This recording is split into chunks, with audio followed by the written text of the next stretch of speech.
என்னுடைய எல்லா செயல்களும் உனக்கே உரியதாக இருக்கட்டும். யாருக்குமே என்ன பொழுது போலையா? உட்கார்ந்து பொழுது போலையா?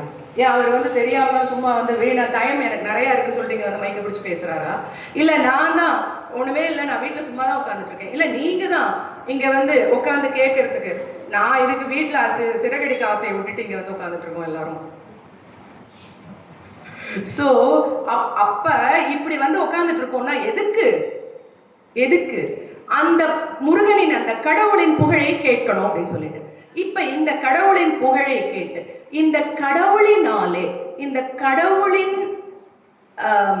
இந்த பக்தி மார்க்கத்துல போன ஒரு மகானை பற்றி இன்று நாம் சிந்திக்கலாம். ஃபாஸ்டா சொல்றேன், ஒரு சின்ன கதை, ரொம்ப இன்ட்ரெஸ்டிங்கா இருக்கும். நான் ஒரு கதை ஆரம்பிக்கிறேன், நீங்க கண்டுபிடிங்க நான் யாருடைய கதையை சொல்றேன்னு யாராவது கண்டுபிடிச்சு எனக்கு சொல்லுங்க.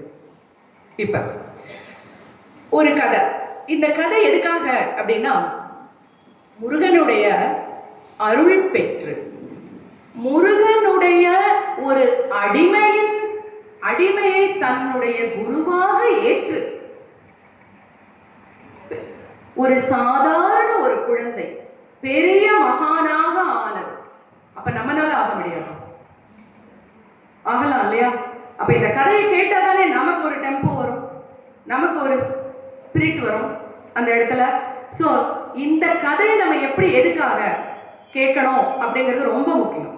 இங்க ஒரு குழந்தை, ஈரோடு பவானி, கொஞ்சம் அப்படியே போலாம். ஈரோடு பவானியில் 1870 ஒரு குழந்தை பிறக்கிறது. அந்த குழந்தைக்கு அவரது பெற்றோர்கள் அந்த குழந்தை அவங்களுக்கு பிறக்கலைங்கிறதுக்காக பக்கத்துல இருக்கிற திருச்செங்கோடு முருகனை வேண்டிக்கிறாங்க. முருகா, ஏன்னா குழலினிது யாழினிது என்பர் தம்மக்கள் மழலை சொல் கேளார். குழந்தை இல்லைன்னா நமக்கு அந்த வாழ்க்கை பூர்த்தி ஆகிறது இல்லை இல்லையா? இன்னைக்கு நம்ம எல்லாரும் அதானே, பிள்ளை எங்க இருக்கான், பிள்ளை என்ன பண்றான், என்னோட பொண்ணு இங்க இருக்கா, பொண்ணு அப்படி இருக்கா, நம்மளை பத்தி சொல்லிக்கிறோமோ? இல்ல, நம்ம குழந்தைங்களை பத்தி தான். இப்ப குழந்தை இருந்தா நம்மளோட வாழ்க்கை பூரணமா இருக்கும். குழந்தை வேணும் அப்படின்னு அந்த குழந்தைக்கு ஒரு ரொம்ப வேண்டிக்கிறாங்க. திருச்செங்கோடு போறாங்க. அந்த அம்மா திருச்செங்கோடுக்கு போய் ஒவ்வொரு அமாவாசை 6 அமாவாசை, எல்லாம் 6 கணக்குல தான் வரும். 6 அமாவாசை திருச்செங்கோடு போறாங்க. போய் முருகனுக்கு அபிஷேகம் பண்றாங்க. திருச்செங்கோடு என்ன ஸ்தல புராணம், எவ்வளவு பெரிய நாகாச்சல மலை அது. பாம்பே ஒரு மலையாக அமர்ந்திருக்கிறது என்றால் அது என்னது? திருச்செந்தூர் மலை. அந்த பாம்பு, ஒருத்தர் கேட்கிறாராம், திருச்செந்தூர் மலையில பாம்பு இருக்கே, இது பாம்பு சர்ப்ப சைலம் இருக்கே, இந்த பாம்பு படம் எடுத்து ஆடினா என்ன ஆகும் அப்படின்னு கேட்கிறாராம். கேட்டுட்டே இருக்காராம். ஒரு சின்ன பையன், மாடு மேய்க்கிற பையன் அங்க வந்தானோ, அதெல்லாம் ஒண்ணும் பண்ணாது, என்னோட முருகனோட மயில் இருக்கிற வரைக்கும் இந்த பாம்பு ஏதாவது செய்ய முடியுமா, ஒரு கொத்து கொத்திராளான்னு கேட்டான். அப்படிப்பட்ட அங்க உள்ள முருகன், அந்த முருகன் கிட்ட உள்ள வேல் எப்படி இருக்கும்னா, இங்க உள்ள முருகனை நீங்க இன்னைக்கு தரிசனம் பண்ண போது முருகனுக்கு வேல் சாத்திருந்தாங்க பாத்தீங்களா? வேல் எப்படி இருந்தது? வேல் சார்த்தப்பட்டு இருந்தது. ராத்திரி எடுத்துருவாங்க. அதே மாதிரி முருகனுக்கு தண்டம், பழனி பால தண்டாயுதபாணிக்கு முருகனுக்கு தண்டம். ஒவ்வொரு முருகன் கோவில்லையும் வேல் சார்த்துவாங்க. ராத்திரி வேல் எடுத்து வைப்பாங்க. காலையில சில இடத்துல குழந்தை ரூபமா இருக்கும், தண்டமா இருக்கும். அதுக்கப்புறமா சாயங்காலம் வேல் சாத்துவாங்க. அந்த மாதிரி எல்லாம் இருக்கும். ஆனா திருச்செந்தூர் முருகனுக்கு வேல் எப்பொழுதுமே கரத்திற்குள்ளேயே இருக்கும். ஒரு பெரிய சிறப்பு அந்த முருகனுக்கு. அந்த முருகனை தரிசனம் பண்ணினா தீராத வியாதியும் தீரும். என்ன பிரச்சனைகள் வந்தாலும் அந்த முருகன் நம்மளை காப்பாத்து அருள் பண்ணுவோம். பாம்பு இருக்கும், மயில் இருக்கும், சேவல் இருக்கும், வேல் இருக்கும், முருகன். அந்த முருகனுக்கு பாலாபிஷேகம் பண்ணி ஒரு பாம்பு அவங்க 2 பேர் முன்னாடியும் நிக்கிறது. அந்த பாம்பு தலையை ஆட்டிட்டு போச்சு. அதனால அடுத்த 2-3 தினங்களில் அந்த தாய் கர்ப்பமாகி ஒரு குழந்தை பிறக்கிறது. 1970 நவம்பர் மாதம் 25ஆம் தேதி இந்த குழந்தை என்ன பண்ணிடுச்சு, ஒரு அழகா வளர்த்திட்டு வந்தாங்க. ஒரு 3 வயசு 4 வயசு ஏதோ ஒரு வியாதி அம்மா அப்பா இறந்து போயிட்டாங்க. அவருடைய மாமா எடுத்து வளர்க்குறாரு. ஒரு 10வது வயசு வரைக்கும் அவர் ஒரு ஹோட்டல் வச்சிருக்காரு. அந்த ஹோட்டல்ல இந்த குழந்தை டேபிள் துடைக்கிறது, அப்படியே மாமா கிட்ட இருந்து சேர்ந்து சமையல் கற்றுக்கிறது, அப்படியெல்லாம் சமையல்லாம் கற்றுக்கிறது இந்த குழந்தை. ஒரு 10 வயசு ஆனதுக்கப்புறம் அவங்க மாமா திடீர்னு மைசூர்லேருந்து ஒரு ராஜாவுக்கு பெரிய விழா அங்கே மைசூரில் நடக்கிறது. நவராத்திரி உற்சவம் மைசூரில் ரொம்ப பிரமாதமாக நடக்கும். அந்த நவராத்திரி உற்சவத்துக்கு எல்லாரும் போகணும், அங்கே வந்து சமையலுக்கு ஆள் தேவைன்னு இந்த மாமா இவரையும் கூட்டிகிட்டு போகிறாரு. கூட்டிகிட்டு போய் அங்கே வச்சுக்கிறார். அந்த மாமா அங்கே போனால் இவருக்கு கொஞ்சம் சமைக்க தெரியுது. மாமா திரும்பி அங்கே வேலையெல்லாம் முடிஞ்சதுக்கு அப்புறமா திரும்பி போகலான்னு இந்த குழந்தை, இந்த 10 வயசு 12 வயசு குழந்தைக்கு போகிறதுக்கு இஷ்டம் இல்லை. திருப்பி நான் அந்த ஊருக்கு நான் வரல, நான் இங்கேயே இருக்கேன், இந்த மகாராஜாவோட இடத்துலயே இருந்து நான் இங்கேயே சமைச்சு போட்டு இங்கேயே இருக்கேன். அங்கே இருக்கிறவங்களும் ஒத்துக்கிட்டாங்க, இங்கேயே சமையல் பண்ணி போட்டுருக்காரு. அந்த மாதிரி ஒரு 20 வயசு வரைக்கும் அங்கே இருக்கார். அங்கேயே ஒரு பெண்ணை பார்த்து திருமணம் செய்து கொள்கிறார். அவருக்கு 2 குழந்தைகள் பிறக்கின்றன. அந்த 2 குழந்தைகளையும் அங்கு வைத்துக்கொண்டு கொஞ்ச நாள் மறுபடியும் ஒரு 25 வயசாகுது அவருக்கு. திடீர்னு அந்த 2 குழந்தைகளும் வயிற்று வலியால செத்து போயிடும். அதை பார்த்த ஒய்ஃப் அந்த அதிர்ச்சியிலேயே அவருடைய மனைவியும் இறந்து விடுகிறார். ரொம்ப துக்கம். வாழ்க்கையில இந்த மாதிரி ஒரு கஷ்டம் வருமா? பிறந்தா அம்மா அப்பாவும் போயாச்சு, கல்யாணம் பண்ணினா குழந்தை பெத்தா குழந்தைங்களும் போயாச்சு, பொண்டாட்டியும் போயாச்சு. இது நான் இருந்து என்ன பிரயோஜனம்? ரொம்ப மனசு வேதனை அவருக்கு. இதெல்லாம் ஒரு வாழ்க்கையா முருகா? வாழ்க்கையான அவருக்கு படிக்க தெரியாது, எழுத தெரியாது, யாரும் அவரை ஸ்கூல்ல சேர்த்தல. அவர் என்ன செய்யறாரு, எனக்கு இது ஒரு வாழ்க்கையா, நான் இங்க இருக்கல, நான் வந்து எங்கேயாவது போறேன், எனக்கு பிடிக்கல அப்படின்னு நினைக்கும் போது அவருக்கு வயிற்று வலி. இந்த வயிற்று வலி வந்து ரொம்ப துடிக்கிறாரு, நகரவே முடியல அவர்னால. இப்படி நான் இந்த ஊரை விட்டு போகலான்னு நினைக்கும் போது இப்படி ஒரு வயிற்று வலி வேற வருதே. நான் எத்தனை அங்க இருக்கிற ஒரு வைத்தியர்கிட்ட காமிக்கிறார், அது ஒன்றும் குணமாகல. அப்ப பக்கத்துல இருந்த ஒரு சமையல்காரர் சொல்றார், நீ பழனிக்கு போ, பழனி முருகன் போகர் என்பவர் பழனி ஆண்டவனை நவபாஷாணத்தால் உருவாக்கி அந்த முருகனுக்கு தினமும் பாலபிஷேகம், எல்லா நேரமும் பாலபிஷேகம் நடந்து கொண்டிருக்கிறது.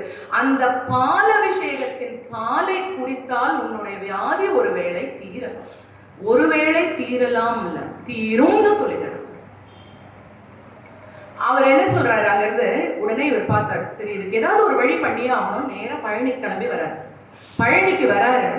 பழனிக்கு நம்ம பழனி மலைக்கு போகும்போதே நமக்கு ஒரு காதுல அழகா ஒரு தேவாரம் பாட்டு, அபகார நிந்தை பற்றுழலாதே அறியாத வஞ்சரை குறியாதே உபதேச மந்திர பொருளாலே எல்லாம் எப்படி வரும்ல, அந்த காதுல வந்து விழுகும் எல்லாமே. அவ்வளோ அழகா ஒரு திருப்புகழ் தேவாரம் எல்லாமே அங்க பாடப்படும். இப்ப அதெல்லாம் கேட்கிறாரு அவர். எல்லாத்தையும் கேட்டுட்டே இப்படி போறாரு. என்ன அழகா இருக்கு இந்த பாட்டெல்லாம், இவ்வளோ நல்லா இருக்கே, இந்த இந்த திவ்ய தேசமா இருக்கே இந்த இடம். இவருக்கு ரொம்ப பிடிக்கிறது. அதுல வயிற்று வலியை மறக்கிறார். உள்ள வரார். அந்த பாலபிஷேகத்தை கண்ணால பார்க்கிறார். அப்ப பழனிமலையில பாலபிஷேகத்தை ஈஸியா பார்க்க முடியும். இன்னைக்கு அவர் போனார், பால் அபிஷேகத்தை பார்த்தார். அந்த பால்ல இருந்து ஒரே ஒரு துளி அந்த அர்ச்சகர்கிட்ட இருந்து அந்த பால் அபிஷேக துளியை வாங்கி குடிக்கிறார். அவரோட வயிற்று வலி மாயமா மறைஞ்சு போயிடுது.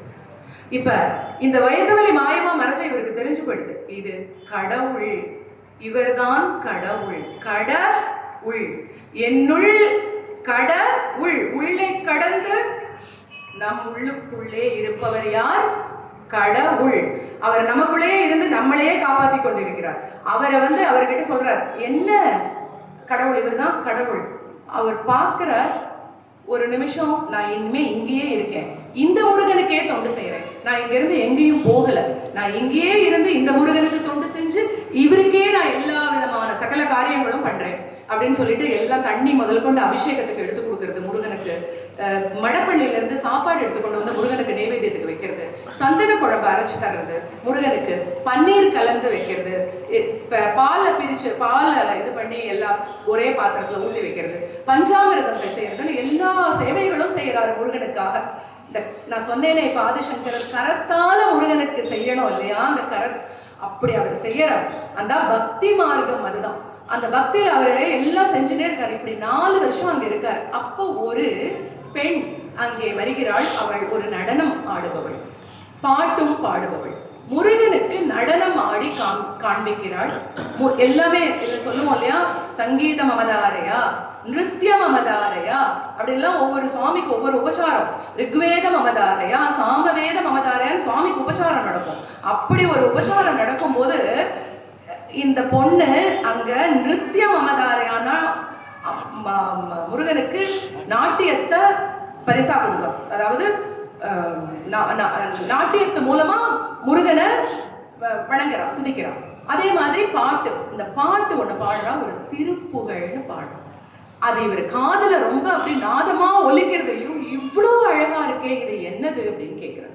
அவர் அது வரைக்கும் மற்றவங்க எல்லாம் பாடி கேட்டிருக்காரு, அங்க இருக்கிறது எல்லாமே நல்லா இருக்கு, ஆனா இந்த பொண்ணு பாடினது ரொம்ப நல்லா இருக்கு, இதை என்ன பண்ணலாம், இந்த திருப்புகழ் அவ்வளோ அழகா இருக்கு, என்ன இதுனா இது திருப்புகழ். திருப்புகழ்னா என்ன? அந்த பொண்ணு சொல்றா, அருணகிரின்னு ஒருத்தர் இருந்தார், முருக பக்தர். அவர் முருகனால பெருமை அடைந்தவர், முருகனே அவருக்கு அனுபூதி கொடுத்தவர், முருகன் அனுபூதி கொடுத்து அவர் மக்களுக்கு அனுபூதி கொடுத்தவர். அப்படிப்பட்ட ஒரு அருணகிரியாரின் முருகனை பற்றிய புகழ்ந்து பாடிய ஒரு பாடல் திருப்புகழ். இந்த திருப்புகழை பாடினா அவ்வளோ நமக்கு உண்டான என்ன கிடைக்கும் அப்படின்னு சொன்னா, அந்த சத்து சித்து ஆனந்தம்ங்கிறது கிடைக்கும் அப்படிங்கிற. சரி சரி, திருப்புகழை பாட எனக்கு கற்றுக் கொடுக்குறியா, எனக்கு படிக்க தெரியாது, எனக்கு சொல்லி கொடுக்குறியா, நான் வேற ஊர்ல இருந்து வந்திருக்கேன், சுவாமிக்காக பூஜை பண்ண வந்தேன், நான் கிளம்புறேன்னு போயிடுறேன். அங்க ஒரு முருகன் ஒரு சின்ன பையன் ரூபத்துல வர்றார், மணி அப்படிங்கிற ஒரு பேர்ல வர்றார். வந்துட்டு ஏதோ நீ கத்துக்கணும்னு சொன்னீங்களாமே நீங்க அப்படின்னு கேட்கிறான். ஆமாண்ணா. அப்ப அந்த செங்கல்வராய பிள்ளை வந்து திருப்புகழ் எல்லாம் கோத்து எடுத்து அச்சிட்டு இது பண்ணினார் இல்லையா, அவர்கிட்ட இருந்து அந்த புக்கை வந்து வாங்குறோம். அவர் அங்க பயணிக்கு வராரு, அவர் அந்த புக்கை எல்லாருக்கும் விநியோகம் பண்றாரு. அப்படி விநியோகம் பண்ணும்போது அந்த பிள்ளை எல்லாம் சரியா வருது. அந்த நேரத்துல அந்த பிள்ளை செங்கல்வராய பிள்ளை கிட்ட இருந்து அந்த புக்கு ஒண்ணு வாங்கிட்டு வந்து, அந்த திருப்புகளுடைய புத்தகத்தை வாங்கி கொண்டு வந்து, இதுவா நான் சொல்லி கொடுக்குறேன்னு தெரியாத ஒருத்தருக்கு திருப்புகழ் சொல்லி கொடுக்கிறார். ஒரு வருடம் முழுக்க திருப்புகழ் கற்றுக்கொள்கிறார்.